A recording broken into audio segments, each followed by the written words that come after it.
The late afternoon sun draped the hills of Finger Lakes in a quiet golden haze when Michael Hayes pulled up to the end of Seneca Ridge Road. The property he came to see stood apart from the rest, a two-story colonial framed by maple trees just beginning to turn red. The air smelled faintly of rain and wood smoke. It felt, strangely, like the kind of place where silence had its own heartbeat. Michael stepped out of his car, straightened his jacket, and looked at the house with cautious admiration. 37, divorced for a year, he had promised himself a simpler life. Something slower, quieter than the constant noise of Rochester finance meetings and half-empty apartments. When his real estate agent called that morning about a quick sale on Seneca Ridge, it sounded too convenient to ignore. Inside, the house was immaculate. The hardwood floors shone as if someone had just polished them. A faint scent of lavender lingered in the air. Every room was fully furnished. Oak furniture, framed paintings, even dishes in the cupboards. "It's being sold as is," the agent explained, flipping through the documents. "The owner's moving overseas. Wants to close before the end of the week. You're getting a real bargain, Michael. 30% below market." Michael frowned lightly. That's a lot of value to walk away from. Divorce, maybe? Debt? Who knows? The agent shrugged. But the paperwork's clean. County records verified this morning. He walked through the living room, running his hand along the cold stone of the fireplace. Everything about the place whispered too perfect, yet somehow he felt drawn to it. Maybe it was the silence, the sense of being outside time. After months of sleepless nights and aimless drives, maybe this was what peace looked like. He turned back to the agent. "Let's do it. Full payment, standard escrow. I'll sign today." As the papers were signed, somewhere miles away, Thomas Lewis, former owner of the house, was finishing his own glass of bourbon at the airport lounge in New York City. Beside him, a woman nearly 15 years younger scrolled through her phone, smiling at photos of the Spanish villa they would soon call home. Thomas leaned back, relieved. He had sold everything he wanted to forget, the memories, the illness, and the woman who had become a burden in that house. He told himself that freedom always came at a price, and this time, someone else had paid it for him. By the time Michael returned to Seneca Ridge, the sky had deepened into the smoky blue of early evening. A thin mist rolled off the lake, softening the outlines of the trees. He parked his car in the gravel drive and stood there for a long moment, listening to the steady rhythm of crickets. It had been years since he'd felt this kind of calm. He carried the last box inside, setting it beside the kitchen island. On impulse, he reached for a bottle of aged scotch, his quiet tradition for new beginnings, and poured a small glass. The amber liquid caught the last light of day as he walked through the hallway, admiring the warm glow on the walls. Maybe this was it, he thought. A fresh start, a place where the world would finally stop asking him to rush. Outside, the wind shifted. Leaves rustled across the porch. Somewhere, a loose shutter tapped faintly against the siding. He smiled at the small imperfections. It gave the place character. Carrying his drink, he climbed the stairs to take one last look at the second floor before unpacking for the night. The corridor smelled faintly of cedar and old perfume. A bedroom door stood half open, its curtains moving slightly in the breeze from a cracked window. Michael hesitated, then chuckled to himself. "You're just tired." "Hayes," he murmured, closing the door gently. Back downstairs, he sank into the couch, scotch in hand, letting the quiet settle. The hum of the refrigerator was the only sound in the entire house. Then, sudden, sharp, a loud crash echoed from upstairs. Something heavy hitting the floor. Michael froze, glass halfway to his lips. For a heartbeat, the house went silent again. The joy that had filled the room just seconds earlier slipped away, replaced by a creeping, cold awareness that he wasn't alone. The glass slipped from Michael's hand, shattering against the hardwood as he bolted up the stairs. His heartbeat thudded in his ears. every step echoing through the empty house. The noise had come from the master bedroom, the one with the half-open door and the drawn curtains. He pushed it open. The faint smell of antiseptic and something sweeter, perfume gone stale, hung in the air. On the floor beside the bed, a young woman lay crumpled in a silk robe the color of pale blue smoke. Her skin was ghostly white, damp with sweat, and her dark hair clung to her cheeks. For a moment, Michael thought she was dead. Then her lips moved. "Who are you?" Her voice was barely a whisper, fragile and trembling. Michael knelt beside her, his pulse racing. "It's okay. Don't move." He grabbed the blanket from the bed, wrapped it around her shoulders, and fumbled for his phone. His fingers shook as he dialed 911. 911, what's your emergency? There's a woman in my house, he said breathlessly. She's unconscious. Burning up, I think she's sick. I just bought this place today. I don't know who she is. The dispatcher's tone sharpened. Sir, is she breathing?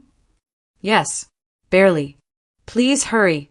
Within minutes, the distant wail of sirens pierced the still night. The red and white lights flickered through the upstairs window, bathing the walls in a surreal glow. 2 EMTs rushed in, their radios crackling. They moved efficiently, checking her pulse, attaching an oxygen mask, sliding an 4 into her arm. Do you know her name, sir? One of them asked, glancing up. Michael hesitated. No, I just moved in today. The house was supposed to be empty. The EMT frowned, flipping through a small folder he found on the nightstand. This might be hers. Medical paperwork. Anna Lewis. The name hit him like a static spark. Lewis. Same as the seller. Are you family? The question hung in the air, heavy and dangerous. If he said no, they might delay treatment until they confirmed next of kin. If he said yes, I'm her relative, he heard himself say quietly. Please just help her. The EMT nodded, scribbling his name on the form. We're taking her to Ithaca General. She's dehydrated. Fever's high. She'll need observation. Michael followed them down the stairs, still dazed, watching as they loaded the stretcher into the ambulance. When the doors shut, the night swallowed the sound of the siren as it disappeared into the distance, leaving only the hum of crickets and the faint smell of disinfectant in the air. He stood there for a long moment on the porch, the cool autumn breeze cutting through his thin shirt. Anna Lewis. The name rolled in his mind like an echo that wouldn't stop. Back inside, the house felt different, alive in a way that unsettled him. He sat on the couch, phone in hand, scrolling through the real estate documents until he found the seller's contact information. Thomas Lewis. He dialed. It rang once, twice, before a man's voice answered, casual, amused. Well, if it isn't my favorite buyer. Settling in all right. Michael's throat tightened. There was someone in your house. A woman. The medics said her name's Anna Lewis. She nearly died. A pause. Then laughter, slow, sharp, and cold. Ah, so you met her. What the hell is going on? Why was she there? You really want the truth? Thomas's tone turned mocking. Keep her. She's dying anyway. Consider it a little bonus for the discount you got. Michael's grip tightened on the phone. You left her there to die? Let's not be dramatic. She's my ex-wife. I told you I was selling everything. She didn't have much time left, so I figured, why not let the next owner deal with it? Win-win. Right. Then the line went dead. Michael sat frozen, the hum of the refrigerator filling the silence again. Outside, the lake reflected the dim moonlight, calm and indifferent. He pressed his palms together, the reality of it sinking in. He hadn't just bought a house. He had inherited a life. Morning came quietly over Seneca Ridge. A pale mist drifted from the lake, blurring the outlines of trees and rooftops. Michael hadn't slept. The night had passed in fragments, sirens, echoes of Thomas's voice, the image of that frail woman on the floor. By dawn, he was driving toward Ithaca General Hospital, the thermos of coffee beside him untouched. Inside the hospital, the sterile brightness made him feel strangely out of place. The air smelled of sanitizer and metal, punctuated by the rhythmic hum of machines. A nurse at the desk recognized him from the night before and gestured toward the hallway. "She's in room 214. The doctor will meet you there." When Michael stepped inside, Anna lay propped against a pillow, her face still pale but calmer. Her hair had been brushed back, revealing delicate features that carried both exhaustion and quiet strength. The oxygen line at her nose hissed softly. She noticed him and tried to smile. "You're the man from the house." Her voice was barely audible. "Yeah," he said softly. "I'm Michael. You scared the hell out of me last night." A weak chuckle escaped her lips before she winced in pain. "Sorry for the trouble. My husband, Thomas, he was supposed to be home by now. He must have gone on another business trip." Michael's throat tightened. He didn't correct her. There was no way to explain the truth, not yet. Just then, the doctor entered, a middle-aged woman with kind eyes and a clipboard tucked under her arm. "Mr. Hayes? I'm Dr. Carrington. She's stable for now, but her condition requires specialized care, a neurological issue that needs advanced imaging and possibly surgery." Michael listened carefully, his eyes drifting to the machines beside Anna's bed. "You mean it's serious?" The doctor nodded. "It's treatable, but the sooner the better. We've been trying to reach her emergency contacts, but there's been no response." Michael hesitated. "Her husband, Thomas Lewis, he's out of the country." "That complicates things," the doctor said gently. "Without a legal representative or proof of insurance, we can stabilize her here for a few days, but she'll need a transfer to Mount Sinai in New York City for surgery. Someone has to authorize it."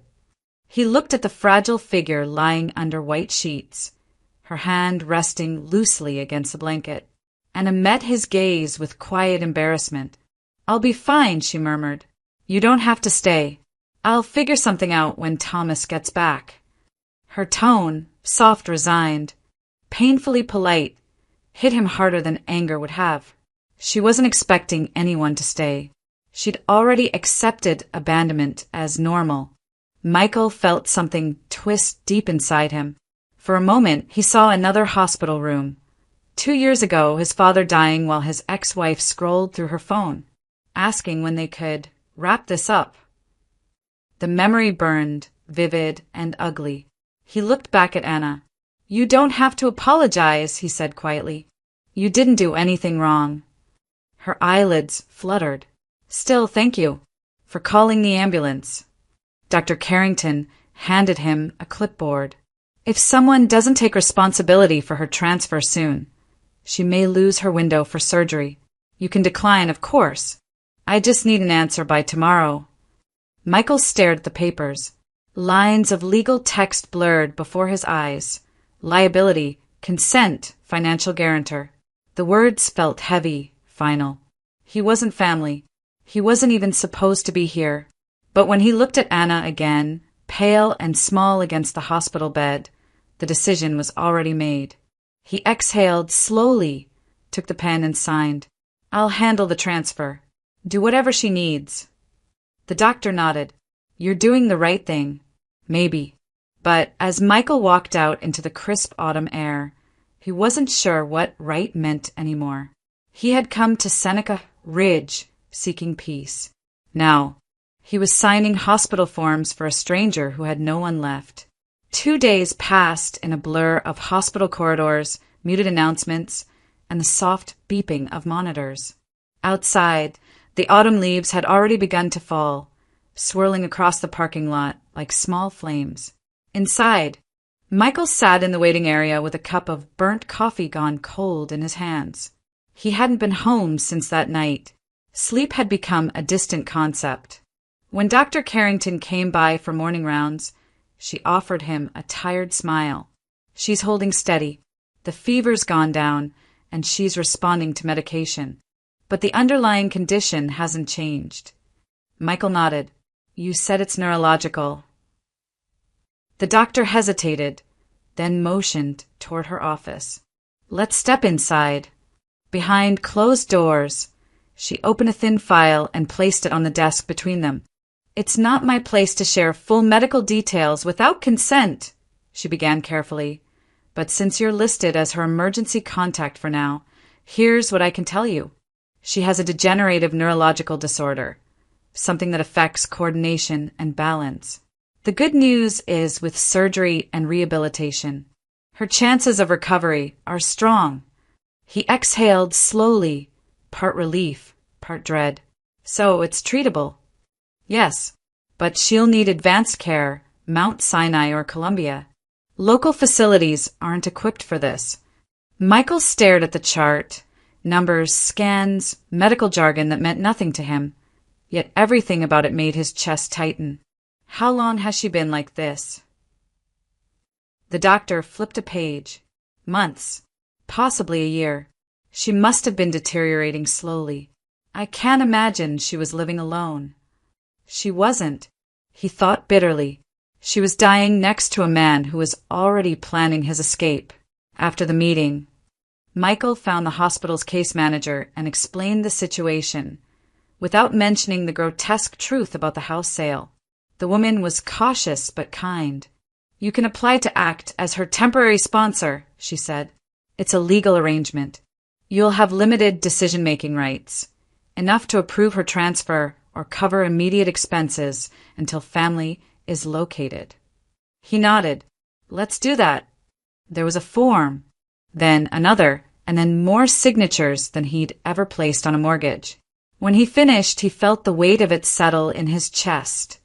Not the weight of obligation, but of purpose.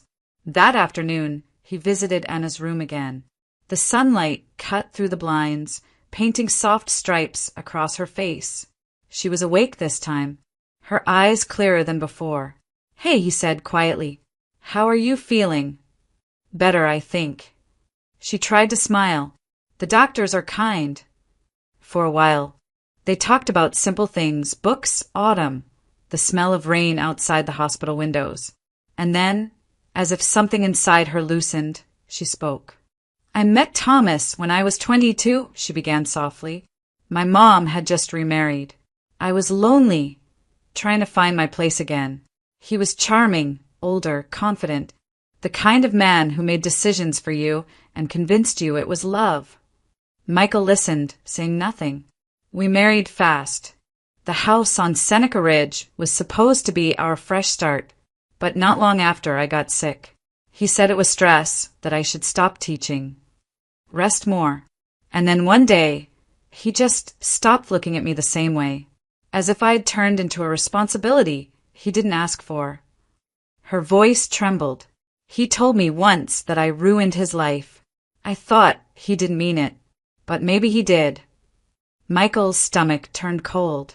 The realization settled in piece by piece. Thomas hadn't simply abandoned her. He had sold the house with her still in it, a silent piece of collateral in his desperate trade for freedom.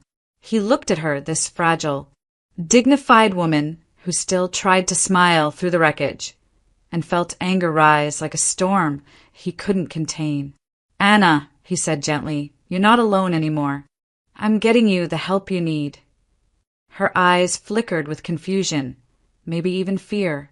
You don't have to, I know, he cut in, but I'm going to anyway. That evening, Michael stood by the hospital window, phone pressed to his ear as he arranged the transfer. Mount Sinai Hospital in New York City had a specialist ready. The paperwork would be processed within 48 hours. Outside, the streetlights flickered on one by one, their reflections dancing on the wet pavement. He hadn't planned on becoming anyone's savior, but as he hung up, he realized there was no turning back now. He was taking her to New York to give her a chance at life again. The skyline of Manhattan shimmered in the distance as Michael stepped through the revolving doors of Mount Sinai Hospital. The air smelled of rain and concrete, A mix of city life and quiet resolve. Anna had been transferred 3 days earlier, and each day he found himself returning without question, bringing books, flowers, or simply the sound of another human voice to fill the room. Her recovery was slow but steady. The color had begun to return to her face. She could sit up now, even manage short walks with assistance. Sometimes she'd joke softly that she was learning to breathe again, not just with her lungs, but with her soul. That morning she sat by the window, the city light spilling over her hospital gown like a soft veil. She turned when he entered, her smile faint but real. "You came again," she said. "I told you I would." He placed a small paperback on the table beside her bed. "A novel. Thought you might like something with a happy ending." Anna traced the cover with her fingertips. "Do they still write those?" "Not often enough," he replied. For a while they spoke quietly about books, about the maple trees upstate, about how the city sounded like it was breathing differently at night. She told him she used to teach literature at a high school in Ithaca before the illness, before everything had changed. He listened, genuinely listening, the kind of attention she hadn't felt in years. Then Michael's phone buzzed in his pocket. He checked it briefly, then looked up with a small, conspiratorial smile. "There's someone here to see you." Anna blinked. "Someone." He nodded toward the door. "I thought you might want to see her." The door opened quietly. For a long moment, Anna didn't breathe. A woman stood there, elegant, silver-haired, clutching a trembling hand over her mouth. Her eyes filled with disbelief and tears in the same instant. "Mom." Eleanor Pierce crossed the room in 3 steps, her composure breaking. "Oh." Anna, her voice fractured under the weight of months of guilt and not knowing. She took her daughter's face in her hands, as if afraid she might vanish if she blinked. "He told me you were away, that you needed space, that you were getting treatment somewhere upstate. I called and called. But the number, he said you didn't want to talk." Anna's eyes shimmered. "He told me you'd moved on, that you had a new life, a new family." Eleanor shook her head fiercely. "No, sweetheart, never from you." The 2 women collapsed into each other's arms. Years of distance dissolving into tears and apologies that didn't need words. Eleanor sobbed openly, stroking her daughter's hair, whispering fragments of memories, childhood bedtime stories, the smell of lilacs in their old garden, the promise that no matter what had come between them, she had never stopped loving her. Michael stood quietly by the door, his chest tight with emotion. He'd seen tragedy before, seen people break, rebuild, and fall again, but this was different. This was love surviving its own ruin. He caught Eleanor's eye as she mouthed a silent "thank you." He only nodded. Stepping out into the hallway, he leaned against the cool wall and exhaled. The muffled sounds of their reunion drifted through the door, a blend of crying and laughter, the kind that comes when pain finally has somewhere to go. For the first time in weeks, Michael allowed himself to close his eyes, to believe that something good had come from all of this chaos. When he peeked back in a while later, the room was bathed in late afternoon light. Eleanor sat beside the bed, her fingers gently intertwined with her daughter's. Anna rested her head against her mother's shoulder, her eyes closed in peace. The world outside moved fast, horns, footsteps, the rhythm of the city. But inside that room, time stood still. 2 hands, one frail and one trembling, held on under the soft, golden glow of the hospital window. The city outside had gone quiet by the time Michael returned to Mount Sinai that night. The rain had stopped, leaving the streets slick and glistening beneath the glow of traffic lights. He brought with him a small paper bag containing tea, a paperback novel, and a folded scarf Anna had once left on the chair, a soft, faded piece of fabric that still held her scent of lavender and hospital soap. When he stepped into her room, the lights were dimmed. Machines hummed softly, their rhythms steady and calm. Anna lay propped against her pillow, eyes open. staring out at the skyline through the tall window. The Empire State Building glowed faintly in the distance, its lights flickering like a heartbeat against the dark. She turned her head when she heard him. Couldn't sleep. He shook his head. You either. I tried. She smiled faintly, though her eyes betrayed the anxiety beneath. They told me the surgery's at 7. I'm supposed to rest, but it feels impossible. Michael set the paper bag on the bedside table. Then don't rest. Talk instead. She looked at him, her gaze soft but unsteady. About what? Anything, he said. How you used to teach. The students who drove you crazy. The books you couldn't put down. A fragile laugh slipped from her lips. You really think that'll make me forget what's coming? Maybe not, he admitted, but it'll remind you who you are. For a while they talked quietly about the novels she used to teach, her favorite line from To Kill a Mockingbird, and the way autumn in Ithaca always smelled like wet paper and wood smoke. The conversation drifted in and out like the tide, comforting in its ordinariness. Then, as silence settled again and his voice grew small, Michael. He looked at her. If I wake up, she hesitated, her fingers curling slightly over the blanket. Please be there. He didn't hesitate. He took her hand and held it firmly in his. I will. You have my word. Something in her face softened. She closed her eyes, and for the first time that night she looked peaceful. When morning came, the hospital stirred with the muted clatter of carts and footsteps. Nurses moved quietly through the halls. Michael sat outside her room, watching as they wheeled her toward the operating theater. She gave him a weak smile as she passed, her fingers brushing briefly against his. Then she was gone. The hours stretched into something shapeless.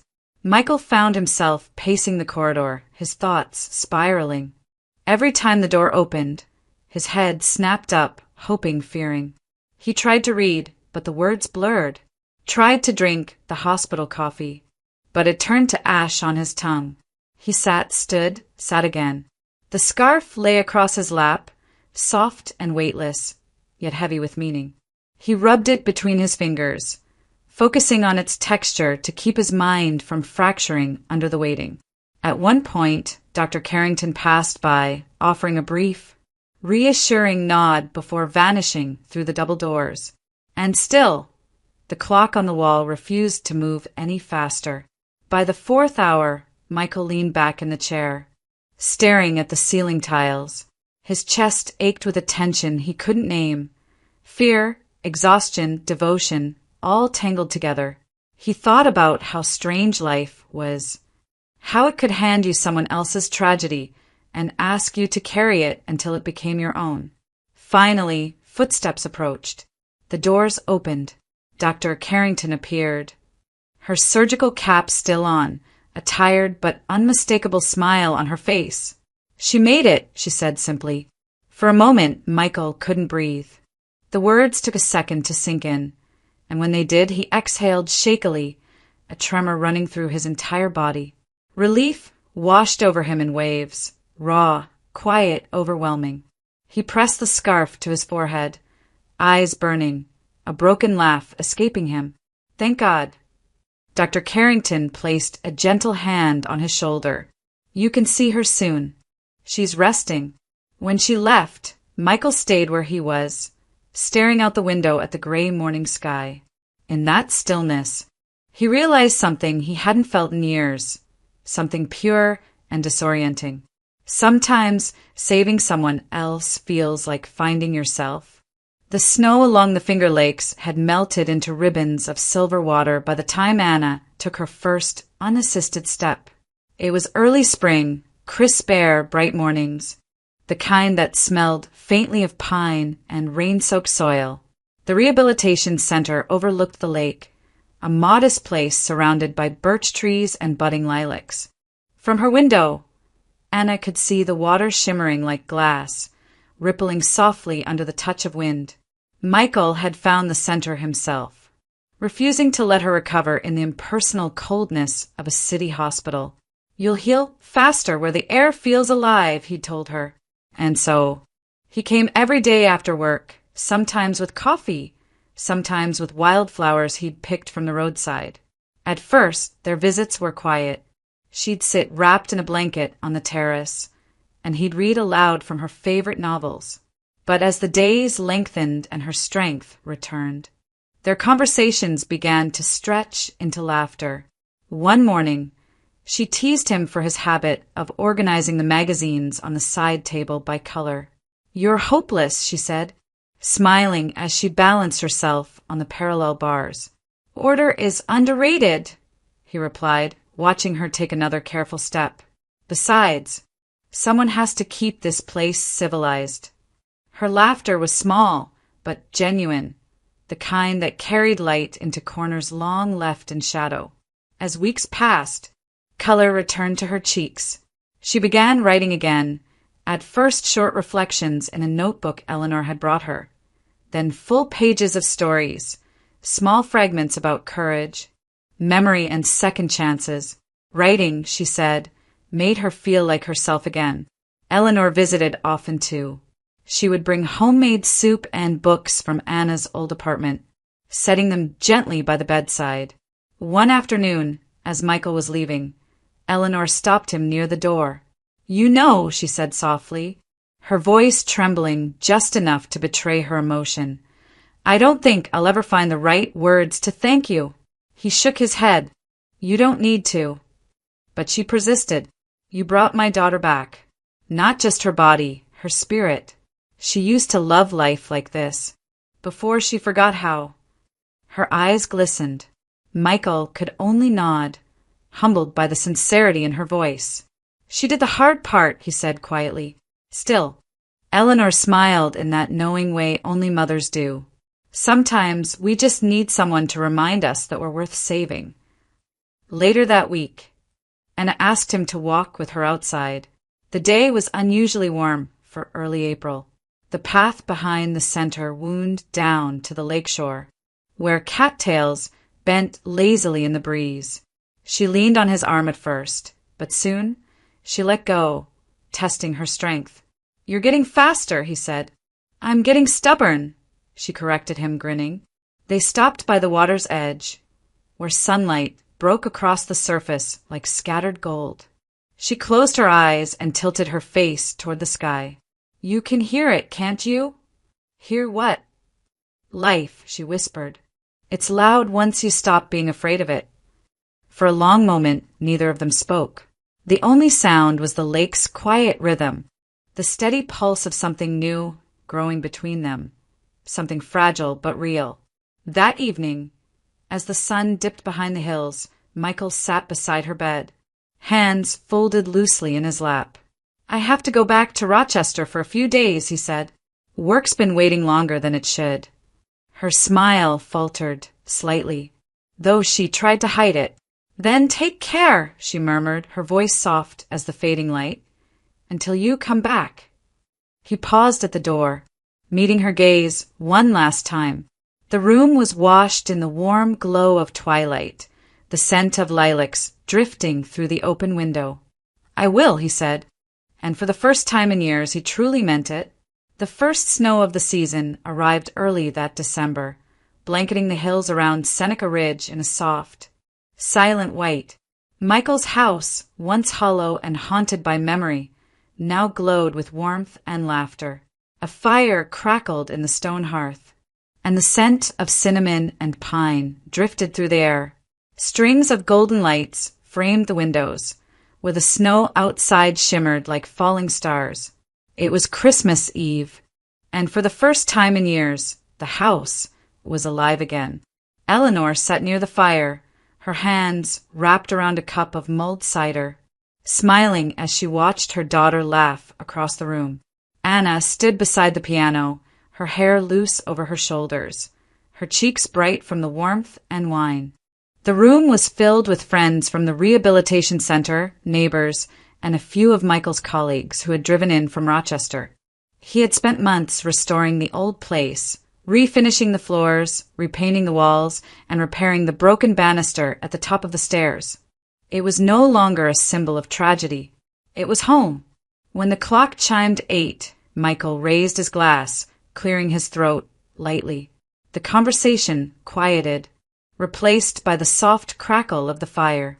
"I'd like to say something," he began, his voice steady but warm. "A year ago tonight I was sitting right here, alone in this house, wondering what I'd gotten myself into. I bought these walls hoping to find peace, and instead I found something far more complicated and far more beautiful." A ripple of laughter passed through the crowd. Anna looked at him curiously, her smile faint but knowing. Michael turned toward Eleanor, who was already watching him with tears in her eyes. "Mrs. Pierce," he said, his tone turning soft and reverent, "you once told me that I brought your daughter back. But the truth is she brought me back too. And so, with all the love and respect I have for both of you, I'd like to ask," he moved closer to where Anna stood, her breath catching as he reached for her hand, "may I have your daughter's hand in marriage?" For a heartbeat, silence filled the room. Thick, bright, fragile. Then applause broke out, filling the air like the sound of breaking dawn. Eleanor laughed through her tears, nodding emphatically. "Yes," she said, her voice trembling. "Absolutely yes." Anna covered her mouth, tears spilling down her cheeks. "Michael," she whispered, her voice barely audible above the clapping, "you already have it." He smiled, slipping the small velvet box from his pocket. The ring glimmered under the amber light, simple, elegant, timeless. He took her trembling hand and slid it gently onto her finger. "I didn't think I'd ever find home again," he said softly. "Then you walked into it." She laughed through her tears, her voice breaking in the most beautiful way. "Technically, you found me first." The room erupted in laughter, glasses raised high in celebration. For a long moment, time seemed to pause, friends smiling, Eleanor dabbing her eyes, the firelight flickering against the window as snow fell quietly beyond the glass. Later that night, after the guests had gone and the house was still again, Michael and Anna stood by the window together. The world outside was a painting of white and gold, the kind of stillness that only comes once a year, when even the air feels sacred. She turned her hand toward the light, the ring catching the faint shimmer of the falling snow. "It's beautiful," she whispered. "So are you," he said, wrapping his arms around her. They stood there for a long while, watching the snow settle softly over the fields, the reflection of the fire dancing in the window. Neither of them spoke again. They didn't need to. The silence said everything, the pain behind them, the peace ahead, and the promise glittering gently between them. Outside, snow fell in slow, endless patterns. Inside, the ring on Anna's hand sparkled softly in the firelight. Quiet proof that love, when it finally arrives, doesn't need to be loud to be forever. Barcelona shimmered beneath the late summer sun, its streets alive with tourists and music. From the narrow alley behind a small restaurant near Los Ramblas, the scent of garlic, oil, and burnt bread drifted into the night. Inside, the kitchen roared with noise, pans clanging, orders shouted in Spanish, the dull rhythm of water slapping against steel. Thomas Lewis stood at the sink, sleeves rolled up, his hands red and cracked from hours in the water. The heat pressed against him like punishment, thick and unrelenting. Every night felt the same: grease, noise, exhaustion, and silence at the end of it all. The man who had once worn Italian suits and dined on fine wine now scrubbed plates for tips that barely covered rent. A year had passed since he'd left America. His partner, the one he'd imagined a glamorous future with, had lasted 6 months before running off with a local musician, taking the last of his savings with her. The villa they had dreamed of was long gone. All that remained was a dingy apartment with peeling walls and the smell of mildew. He told himself he didn't care, that this was temporary, that someday he'd find another way up. But every morning when he saw his reflection in the cracked mirror above the sink, he barely recognized the man looking back. Eyes hollow, hair thinned, pride stripped away. "Louis!" the chef barked from across the kitchen. "2 more covers for table 4. VIPs, keep the plates spotless." Thomas grunted, rinsing a dish and setting it aside. He didn't look up when the waiter burst through the swinging door with a rush of perfume and chatter from the dining room. "Table 4, the waiter said, grinning. American couple, rich, polite, the type that tips like royalty. Thomas felt an odd pang in his chest, but kept scrubbing. It wasn't his business. Nothing was anymore. Minutes later, curiosity got the better of him. He glanced through the narrow service window into the restaurant.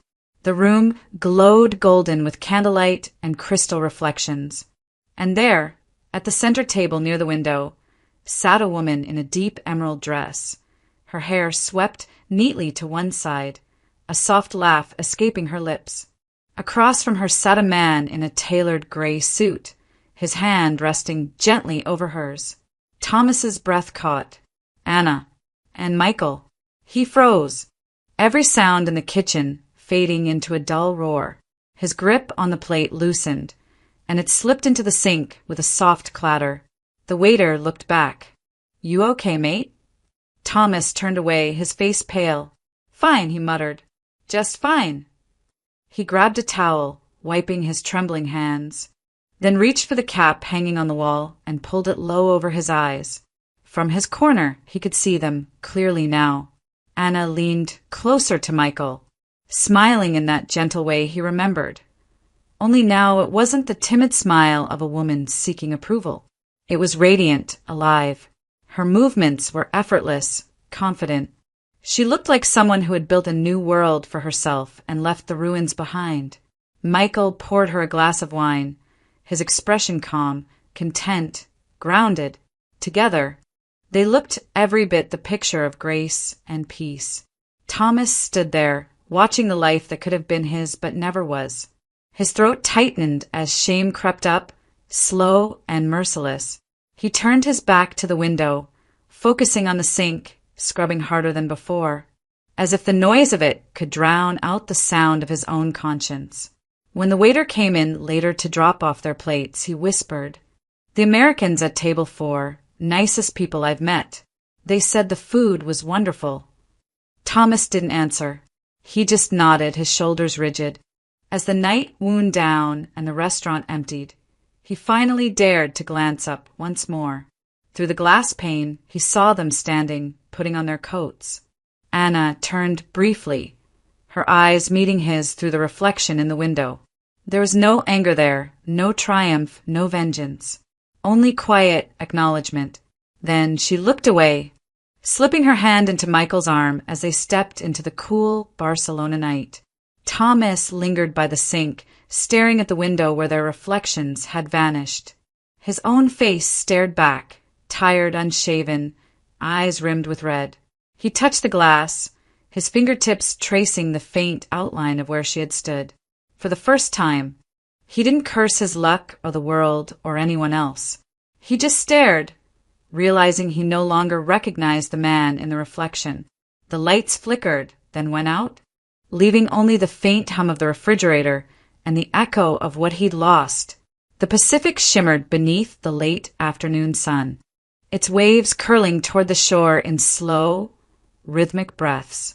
From the veranda of their small villa on the Southern California coast, Anna could hear the faint cry of gulls and the whisper of wind moving through the eucalyptus trees that bordered the property. The air smelled of salt and jasmine, warm and alive. It had been 2 years since the cold corridors of Mount Sinai, since the sterile scent of antiseptic and the long nights of fear. 2 years since the woman who had once been left behind in a house of silence had stepped into the sunlight again. Now she lived by the ocean, where every morning began with light and ended with the sound of waves against rock, a rhythm that felt like forgiveness. The villa wasn't large, but it was perfect in its simplicity. Sun-bleached walls, wooden beams, shelves filled with books, and a writing desk facing the sea. It was at that desk, every morning for nearly a year, that Anna had written her book, page by page, memory by memory, until the manuscript lay finished beside her one spring morning. Its last sentence a quiet whisper of hope. That afternoon, she sat there again, one hand resting gently on her stomach, feeling the faint flutter of the life inside her. The doctor had called it a strong heartbeat. To Anna, it felt like the echo of everything she'd fought to keep alive: love, dignity, faith in the quiet goodness of the world. Michael appeared in the doorway, sleeves rolled up, his hair tousled from the ocean breeze. "You're working again," he said, smiling. "Just reading through the last chapter," she replied. "I still can't believe it's done." He walked over, glancing at the stack of papers bound neatly on her desk. "You should. It's beautiful, like everything you've built." She looked up at him, a soft smile tugging at her lips. "We built it," she corrected. He leaned down, kissing her forehead. "You wrote the story. I just got lucky enough to be in it." Outside, the sun began to sink lower, spilling molten light across the horizon. The ocean caught it like a mirror, scattering gold and crimson across the waves. Anna stood, walking slowly toward the terrace doors, her fingers grazing the wooden frame. She stepped out barefoot onto the warm tiles, the hem of her linen dress brushing lightly against her ankles. The sea stretched endlessly before her, vast, untamed, eternal. She thought of everything that had come before: the house on Seneca Ridge, the loneliness, the cruelty, the moments when she thought she wouldn't survive another day. But here she was, not angry, not bitter, just still. Michael joined her, standing behind her, his arms circling her waist as he rested his chin on her shoulder. They stood that way for a long time, saying nothing, watching as the sky deepened from gold to rose, then to violet. The sound of the waves was steady, grounding, eternal. "You ever think about him?" Michael asked quietly. She shook her head. "Not anymore. Life already answered him better than I ever could." He nodded, tightening his hold around her. "Then that's enough." Anna's gaze drifted toward the horizon, where the last edge of the sun melted into the sea. For the first time, she didn't see the past chasing her. She saw only the future, the small life within her, the man beside her, the peace she'd earned one breath, one step, one act of courage at a time. A soft breeze swept through the terrace, carrying the faint scent of the ocean across their faces. Anna closed her eyes, leaning back into Michael's embrace, and as the evening settled over the coast, she whispered to herself, more thought than sound, words she had once written but never truly understood until now. Justice doesn't always come with noise. Sometimes it arrives quietly in the life you rebuild with someone who chooses to stay.